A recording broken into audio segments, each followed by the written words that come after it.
Terima kasih teman-teman ya. Ya, kita sama-sama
mungkin ada juga hal tentang apa itu sosialisasi. Sebelum kita masuk dalam materi, mungkin ada yang harus sosialisasi. Oh, Ade, bersosialisasi kepada masyarakat untuk memenangkan kelompok. Tiga. Oke, saya akan menjelaskan ya bagi saudara-saudara sekalian apa itu sosialisasi. Sosialisasi itu dapat diartikan sebagai suatu proses belajar di mana seseorang belajar untuk memahami tentang sesuatu, misalkan nilai dan norma di dalam masyarakat. Sosialisasi itu dapat dilakukan oleh setiap individu untuk dapat memperkenalkan baik secara pribadi maupun secara kelompok. Di tengah masyarakat ini biasanya proses sosialisasi tidak bisa dipisahkan dengan proses enkulturasi, yaitu proses yang meliputi filsafat bahasa seni, adat istiadat dan kebiasaan yang ada di lingkungan masyarakat. Pada bagian kedua kita akan belajar tentang macam-macam sosialisasi. Sosialisasi ini ada dua macam sosialisasi. Yang pertama itu adalah sosialisasi primer dan yang kedua adalah sosialisasi sekunder.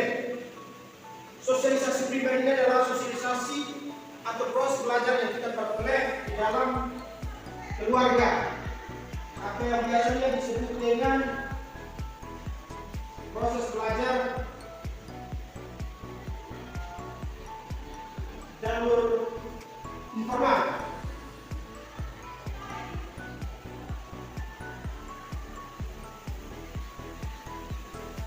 Karena kita kenal proses belajar itu ada tiga tahap. Yang pertama itu informal, non formal, dan formal. Informal itu berlangsung di dalam keluarga, formal itu berlangsung di lingkungan sekolah, dan non formal itu berada pada lingkungan di luar sekolah. Maka dari situ sosialisasi yang kita kenal di sini ada dua macam bentuk sosialisasi. Yang pertama itu adalah primer dan yang kedua adalah sekunder.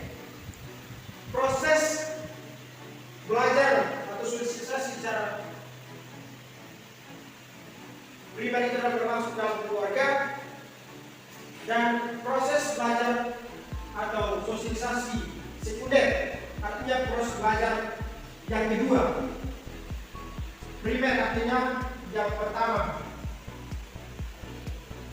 dan sekunder artinya yang kedua. Artinya proses belajar ini kita peroleh dari tahap yang pertama itu adalah berasal dari keluarga, dan yang kedua itu berasal lingkungan. Bisa dibaca tidak? Bisa. Kalau tidak bisa, mohon berkacamata. Ya, Pak. Ya, itu adalah sedikit pengantar dan penjelasan mengenai sosialisasi yang dibagi atas dua macam, yaitu primer dan sekunder. Ya, sosialisasi dibagi atas berapa macam? Ada dua. Yang pertama itu apa? Dan yang kedua? Ya. Bisa dipahami ya? Ya, karena kita keterbatasan media, maka media yang kita pakai ini adalah hanya pakai tulis. Kalau misalkan kita punya LCD, maka kita bisa tampilkan gambar-gambar mengenai sosialisasi baik secara primer maupun sekunder. Dan bagian yang berikut yang ketiga adalah sistem nilai dan sosialisasi.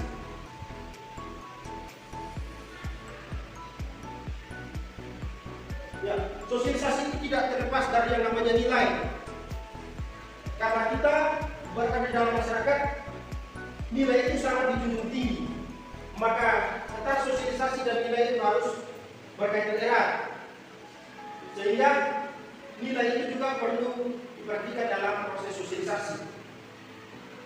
Nilai itu dibagi atas dua, yaitu nilai baik dan nilai itu dibagi atas tiga bagian. Yang pertama itu adalah nilai keindahan, yang kedua itu adalah nilai kebaikan, dan yang ketiga nilai estetika.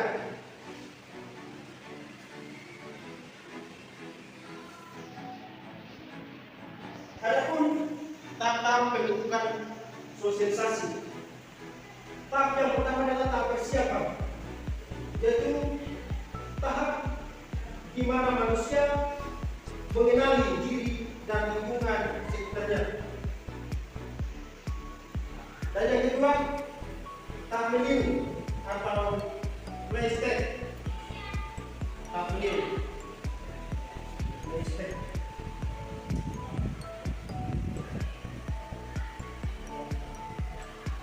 Mistake. Jadi seseorang itu, maksud dari mistake ini adalah seseorang itu dalam proses belajarnya, manusia dibentuk pola pikir dan pemahaman dari proses belajar meniru berbagai macam sifat dan karakter yang ada dalam lingkungan masyarakat di mana dia tinggal. Misalnya, jika di antara adik-adik sekalian ada yang tinggal di lingkungan yang mana di situ terdapat orang yang kesehariannya berkumpul dan miras lalu buat kacau, maka dengan sendirinya kita juga akan terpengaruh sebagai orang yang bertempat tinggal sama dengan orang-orang dalam lingkungan itu, terutama sebagai seorang laki-laki, maka cenderung akan berperilaku demikian. Karena proses belajar yang ditanamkan dari lingkungan adalah suatu perbuatan yang sifatnya tidak baik. Atau contoh lain dalam lingkungan keluarga, misalkan orang tua rajin beribadah, rajin mengikuti sholat misalkan, atau rajin mengikuti doa-doa baik di tempat ibadah maupun di dalam lingkungan keluarga, itu akan menjadi satu bentuk pengaruh terbesar dalam proses belajar seorang anak dalam lingkungan keluarga.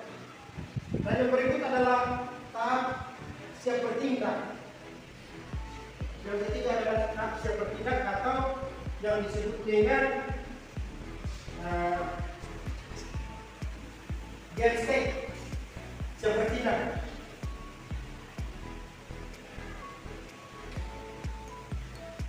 Ya, game state, ada play state dan game state. Tahap di mana ketika seseorang sudah melakukan peniruan. Tadi sudah dijelaskan juga di bagian kedua bahwa ketika kita sudah berada dalam lingkungan dan kita terpengaruh dengan situasi lingkungan, maka Yang ketiga adalah tahap melakukan atau melakukan tindakan apa yang disebut dengan game step. Dan yang berikutnya yang terakhir adalah tahap penerimaan norma kolektif atau generalisasi order.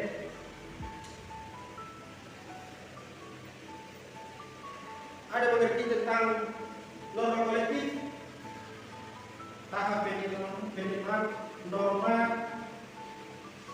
kolektif. Ya, tidak ada mengerti tentang norma kolektif. Norma kolektif atau generalisasi order adalah norma yang disepakati bersama. Kolektif artinya kebersamaan.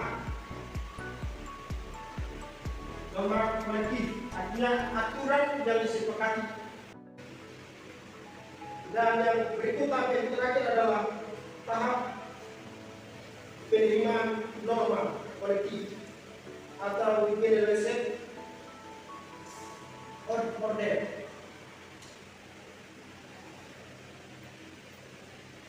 Ada mengerti tentang norma kolektif, tahap penerimaan norma kolektif. Ya, tidak ada mengerti tentang norma kolektif.